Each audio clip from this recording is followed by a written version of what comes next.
வீராவும் மாறனும் நீங்கள் தானே விஜயோட அம்மா, விஜய்க்கு கால் பண்ணி போய் வர சொல்லுங்கள் அப்படிங்கிறாங்க. என் பொண்ணுக்கிட்ட இருந்த ஒரே மொபைலை வந்துட்டு நீங்கள் எடுத்துகிட்டு வந்துட்டீங்க. அப்படி இருக்கும்போது நான் எப்படி அவளுக்கு கால் பண்ணி வர சொல்ல முடியும்? என் பேர் நூர்ஜஹான், என் பொண்ணு பேர் பாத்திமா அப்படின்னு சொல்கிறாங்க. நீங்கள் சொல்கிற விஜய் யாரும் எனக்கு தெரியாது அப்படிங்கிறாங்க. அது வந்துட்டு இன்னும் கொஞ்சம் நேரத்தில் தெரிய தானே போகுது. இப்போ வந்துட்டு நீ உன் பொண்ணுக்கு கால் பண்ணி வர சொல்கிறே இல்லையா அப்படின்னு சொல்லி கேட்கும்போது, இல்லை நான் வேணா அவன் ஃப்ரெண்டுக்கு கால் பண்ணுறேன், ஆனால் வருவாளா இல்லையான்னு தெரியலன்னு சொல்லிட்டு வந்துட்டு அவங்க ஃப்ரெண்டு நம்பருக்கு கால் பண்ணுறாங்க. உடனே மாறன் வந்துட்டு, இந்த ஃபோனுக்கு சொந்தக்காரங்க கீழே மயங்கி விழுந்து கிடக்குறாங்க, நீங்கள் உடனே வந்துட்டு பல்லவ நகர் பார்க்குக்கு வரீங்களா அப்படின்னு சொல்லி வந்து கூப்பிட்றாங்க.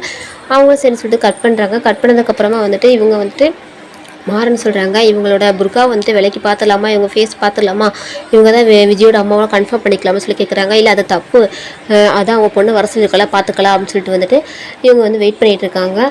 அப்போ வந்து சரி, அப்போ வந்து டீ வாங்கி கொடுக்கலான்னு சொல்லிட்டு வந்துட்டு டீ வாங்கி கொடுக்குறாங்க. அப்போயாச்சும் ஃபேஸ் வந்துட்டு விளக்கிட்டு டீ குடிப்பாங்கன்னு பார்த்தா அவங்க வந்துட்டு நான் வந்து நோன்பு வச்சுருக்கேன் அப்படின்னு சொல்லிட்டு வந்துட்டு சமாளிக்கிறாங்க. சரி நான் தான் வந்துட்டு ஓப்பன் பண்ணி பார்க்கக்கூடாது, நீ பார்க்கலாம்ல, நீ பாரு அப்படின்னு சொல்லிட்டு வீரா கிட்ட வந்துட்டு மாற சொல்கிறாங்க. இல்லை யார் பார்த்தாலும் தப்பு தான், இரு அவங்க பொண்ணு வரட்டும் அப்படின்னு சொல்லிட்டு இருக்காங்க. அப்போ வெயிட் பண்ணிகிட்டு இருக்கும்போது கரெக்டாக வந்துட்டு ஒரு முஸ்லீம் பொண்ணு வராங்க. பாத்தியமா அப்படின்னு சொல்லிட்டு வந்துட்டு இவங்களும் ஓடி போயிட்டு அவங்க கையை பிடிச்சிக்கிறாங்க. அம்மா உனக்கு என்னாச்சுமா, நீ வந்துட்டு மயங்கி விழுந்து கிடக்குறேன்னு சொன்னாங்க, யாரோ கால் பண்ணி அப்படிங்கிறாங்க. இல்லை இவங்க தான் வர சொன்னாங்க அப்படின்னு சொல்லிட்டு வந்துட்டு மான்கிட்ட போகிறாங்க. எதுக்குங்க, ஏங்க எங்ககிட்ட போய் சொன்னீங்க, எங்கள் அம்மாவுக்கு எதாவது ஆயிடுச்சுன்னு சொல்லிட்டு, ஏன் மொபைல் எப்படி உங்கள் கைக்கு வந்துச்சு அப்படின்னு சொல்லிட்டு வந்துட்டு கேட்குறாங்க. அப்போ என் மொபைல் தொலைஞ்சு போய் 1 வாரம் ஆகுது அப்படின்னு சொல்லிட்டு சொல்கிறாங்க. அப்போ நீங்கள் போலீஸ்கிட்ட கம்ப்ளைண்ட் கொடுத்தீங்களா, உங்கள் மொபைலோட ஐடென்டிட்டி சொல்லுங்கள் அப்படிங்கும்போது, என் மொபைல் வந்துட்டு செகண்ட் ஹேண்டில் வாங்கினது, அதனால் கம்ப்ளைண்ட் பண்ண எங்கள் அப்பா திட்டுவார், புது மொபைல் வாங்கி தர சொன்னார், அவர் சவுதியில் இருக்காருன்னு சொல்லிட்டு வந்துட்டு சொல்லிகிட்டு இருக்காங்க. அப்போ வந்துட்டு இதை வந்துட்டு ஏங்க பேட்டர்ன்லாம் மாற்றினீங்க அப்படின்னு சொல்லிட்டு சொல்கிறாங்க. உங்களுக்கு பேட்டர்ன் தெரியாது அப்படின்னு சொல்லிட்டு வந்துட்டு மாறன் வந்து அந்த பேட்டர்ன் போட்டு கொடுக்குறாங்க. போட்டு கொடுத்தோன்னே இதை ஓப்பன் பண்ணி பார்க்குறாங்க. பார்த்துட்டு வந்து என்னங்க எல்லா டேட்டாவும் எரேஸ் ஆகிருக்கு, எங்கள் ஃபேமிலி ஃபோட்டோஸ்லாம் வச்சுருந்தேன், எல்லாத்தையும் வந்து எரேஸ் பண்ணிட்டீங்களா அப்படின்னு சொல்லிட்டு வந்துட்டு கொடுங்க மொபைல் அப்படின்னு சொல்லிட்டு வந்துட்டு அவங்க வந்து வாங்கிட்டு போயிடுறாங்க. வாங்கிட்டு போனோமே இவங்க 2 பேரும் வந்துட்டு அப்படியே வந்து டல்லாக பார்த்துட்டு இருக்காங்க. விஜயோட அம்மா அப்படியே திரும்பி பார்த்துட்டு போகிறாங்க.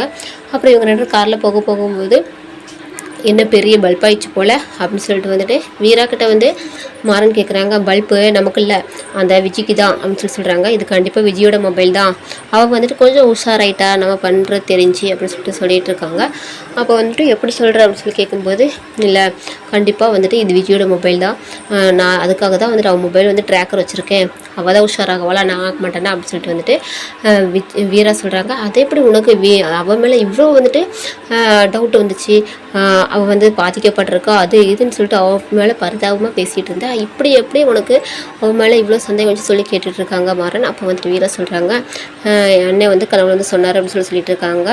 ஓ, உன் அண்ணன் கனவுல வந்து இதை மட்டும் தான் சொன்னாரா, இல்லை வேறு ஏதாச்சும் சொன்னார் அப்படின்னு சொல்லி கேட்குறாங்க. என்ன சொன்னார் அப்படின்னு சொல்லி கேட்கும்போது, இல்லை என் அப்பா பற்றி, என் அத்தை பற்றி, என்னை பற்றி ஏதாச்சும் சொன்னாரான்னு சொல்லி கேட்டேன் அப்படிங்கிற. அவர் நிறைய சொன்னார், ஆனால் உங்கள்கிட்ட சொல்ல மாட்டேன் அப்படின்னு சொல்லிட்டு வீரா சொல்கிறாங்க. அவர் சொல்லியிருப்பார், உன் புருஷன் ரொம்ப நல்லவர் வல்லவர், அவர் கூட சேர்ந்து வாழு அப்படின்னு சொல்லியிருப்பாரு, ஆனால் நீ தான் வந்துட்டு அவரையே கன்வின்ஸ் பண்ணியிருப்ப கேலிக்குட்டி அப்படின்னு சொல்லிட்டு வந்துட்டு மாறன் வந்து அப்படியே முணுமுணுத்துக்கிறாரு. என்ன நீ வந்துட்டு என்ன முணுமுணுத்துட்ருக்க அப்படின்னு சொல்லிட்டு வந்துட்டு வீரா கேட்குறாங்க. அதுவா, என்ன நானே திட்டிகிட்டு இருக்கேன் அப்படின்னு சொல்லிட்டு மாறன் சொல்கிறாங்க. அப்படியா, அது ஏன் முன்னாடி திட்டாத, இப்போ ரோட்டை பார்த்து வண்டி ஓட்டு அப்படின்னு சொல்லிட்டு வந்துட்டு வீரா சொல்கிறாங்க. சரின்னு சொல்லிட்டு வந்துட்டு இவங்க வந்து போயிடறாங்க. அடுத்து விஜயோட அம்மா வந்து விஜயை வந்து மீட் பண்ணுறாங்க. மீட் பண்ணிட்டு வந்துட்டு விஜய் மேலே வந்துட்டு ஃபோனை தூக்கி வீசி, ஒரு ஃபோனை கூட உன்னால் வந்துட்டு பத்திரமா வச்சுக்க முடியல, நீ என்ன தான் பழி வாங்க போகிற அப்படின்னு சொல்லிட்டு வந்து கேட்குறாங்க. நீ வந்து அவங்கள பார்த்து பயப்பட ஆரம்பிச்சிட்டா, பழி வாங்க நினைக்கிறவ பயப்பட ஆரம்பிச்சாலே அவளுக்கு தோல்வி ஆரம்பிச்சுன்னு சொல்லிட்டு அர்த்தம் அப்படின்னு சொல்கிறாங்க. என்னமா பேசிக்கிட்டு இருக்க, நான் அவங்களுக்கு பயப்படுறேன்னா, என் அப்பனை வந்துட்டு கொலை பண்ணவங்கள வந்துட்டு அந்த வயசுலேயே வந்துட்டு பழி வாங்கணும்னு சொல்லிட்டு முடிவு பண்ணுவேன், நான் நீ வந்துட்டு அசால்ட்டாக சொல்லிடுவேன், ஆனால் வந்துட்டு அவங்கள பழி வாங்குவேன், கண்டிப்பாக பழி வாங்கிட்டு அந்த பழி என் மேலே வராமல் என் வாழ்க்கையை நான் வாழ வேணாமா, அதுக்கு நான் பொறுமையாக இருந்து தான் ஆகணும் அப்படின்னு சொல்கிறாங்க. சரி, நீ என்ன விட பெரிய புத்திசாலி தான், இப்போ என்ன தான் பண்ண போகிற, அவங்களுக்கு உண்மையில டவுட் வந்துருச்சு, நீ இப்போ என்ன பண்ணலான் இருக்க அப்படின்னு சொல்லி கேட்கும்போது, இல்லை இனிமேல் வந்துட்டு அவங்க 2 பேரும் அந்த வீட்டில் இருக்கக்கூடாது, நான் அதுக்கு ஏதாச்சும் பண்ணணும் அப்படின்னு சொல்லிட்டு வந்துட்டு விஜய் சொல்கிறாங்க. அது என்ன தான் பண்ண போகிற அப்படின்னு சொல்லிட்டு எங்கள்கிட்ட பேசிகிட்டு இருக்காங்க. அடுத்து இந்த பக்கத்தில் வந்துட்டு ராகவன் வந்து கடையில் இருக்காங்க. ராகவன் வந்து கடையில் இருக்கும்போது வந்துட்டு ஒரு ஸ்டாஃப் வந்துட்டு அட்வான்ஸ் கேட்குறாங்க.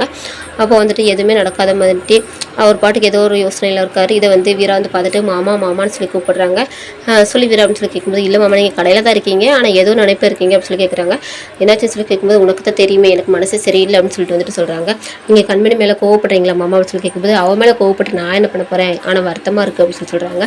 நானும் அவள் இந்த வீட்டுக்கு வந்த நாள்ல இருந்து அவள் மேலே பாசத்தை கொட்டி தீர்த்துட்டு இருக்கேன், ஆனால் அவள் வந்துட்டு மாதிரியே தெரிய மாட்டேங்குது அப்படின்னு சொல்லி சொல்கிறாங்க. எப்படியாச்சும் அவன் மனசை இடம் பிடிக்கலாம்னு நினைக்கிறேன், அது நடக்கவே மாட்டேங்குது, எனக்கே கில்ட்டியாக இருக்குது அப்படின்னு சொல்லிட்டு வந்துட்டு ராகவன் சொல்கிறாங்க.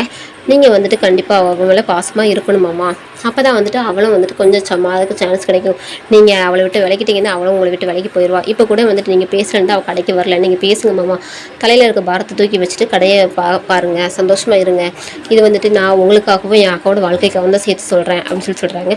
சரி வீரா, நீ எப்படி இவ்வளோ பிரச்சனையை வச்சுட்டு எப்படி இவ்வளோ நார்மலாக இருக்க, இவ்வளோ கேஷுவலாக இருக்க சொல்லி கேட்கும்போது, எல்லா பிரச்சனைக்கும் ஒரு தீர்வு இருக்கலாமாம்மா, அந்த தீர்வை தான் நான் பார்க்கணும், கவலைப்பட்டுட்டே இருந்தால் பிரச்சனை தீர்ந்துருமா அப்படின்னு சொல்லி வீரா வந்து சொல்லிட்டு இதோட இந்த எபிசோடு முடிச்சிருக்காங்க. இதுக்கப்புறம் எனக்கு தெரிஞ்சுக்கணும் மறக்கணும் சேனலை சப்ஸ்கிரைப் பண்ணிக்கோங்க, கூட பெல் ஐகானை ப்ரெஸ் பண்ணிக்கோங்க. தேங்க்யூ.